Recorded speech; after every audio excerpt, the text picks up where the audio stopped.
Disasters can happen anytime and anywhere.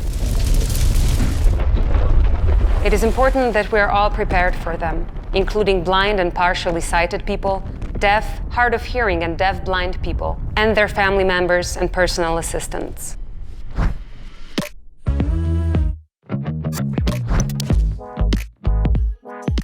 Take a look at our tips on what to do before, during, and after a disaster. Check if you live in an area at risk from floods, earthquakes, or wildfires. Find out how to prepare for and deal with disasters, and consider what problems you might have in the event of a disaster. Create a social network of people who will help you. These can be relatives, friends, neighbors, or co-workers. Agree on how they would help you during and after a disaster. Bear in mind that these people may not always be available or may not be able to reach you. When you are asleep, always keep your hearing aid in the same place. When you are asleep, always keep your glasses and white cane placed in the same place. Protective measures such as evacuation, reception and care in accommodation facilities, nuclear, chemical and biological protection may be ordered to ensure the safety of the public in the event of an emergency. When evacuating, follow the instructions of the competent services and say that you need help. Take the essential items you have prepared with you in the event that a disaster happens. When communicating with people with disabilities, consider ethical principles and equal status of the person you're talking to. Be respectful. Get the person's attention and introduce yourself. Describe the situation or hazard. Ask if they need help. Stand in front of the deaf person, in their field of view. Reduce noise and lighten the room.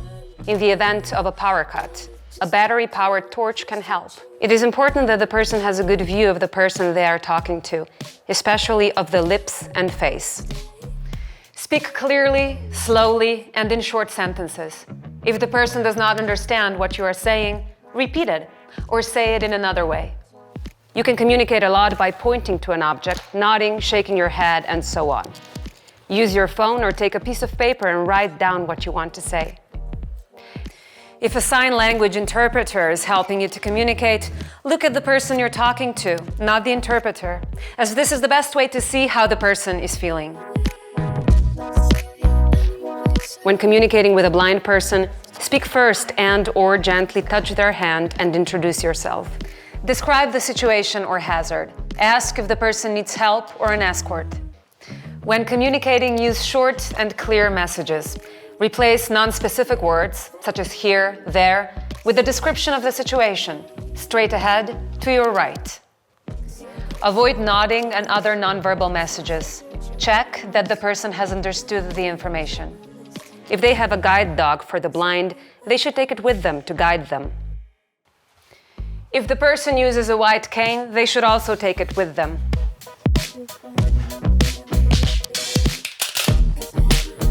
Guide the person by offering your elbow.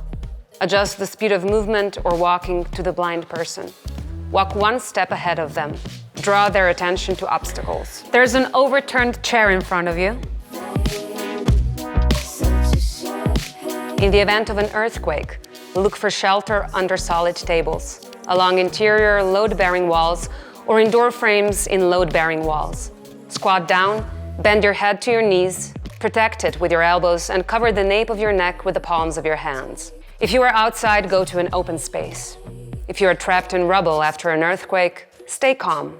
If it gets dusty, cover your mouth and nose with any protective covering to hand. A handkerchief, part of your clothing. Strike an object against a metal installation or a wall at regular intervals. When in a flooded building, move to a higher floor. When out in the open, move to a location that cannot be reached by water. Do not cross a watercourse, even if it only reaches up to your knees. Respect roadblocks and underpasses. Do not drive on flooded roads. Remove objects that could catch fire from the building's surroundings. If there is smoke in the air, close the doors and windows. Turn off ventilation and air conditioning systems. If you live alone, get in touch with people who can help you. Ask them to inspect the damage to the building and equipment and to help you eliminate the consequences of the disaster. Do not enter the building if there is damage to it or if its structure is damaged. If there is no electricity, use a battery-powered torch for lighting. Do not light matches or smoke. In the event of drinking water supply disruptions, follow the instructions about boiling water or use bottled water. Flooding can damage buildings, flood basements, and lower floors. Pump the water from the flooded premises and remove the debris and flooded equipment. Clean, disinfect, and dry the premises and equipment. Discard items that cannot be cleaned. Throw away food that came into contact with the flood water. Follow the instructions of the competent authorities on how to return to your home after a wildfire. Ventilate the premises only after their approval and when there is no smoke or smell of smoke in the air. In any European Union country, 112 is always available free of charge if you need emergency medical assistance or help from the fire brigade, other emergency services, or the police. Deaf and hard of hearing people can send a text message, SMS, to 112. The help, information, and communication methods shown in the film are just some of the options for dealing with emergencies. They are shown symbolically and are for information only. The film sponsor accepts no responsibility for their implementation or any damage or injury that may occur. You can find more information at www.gov.si.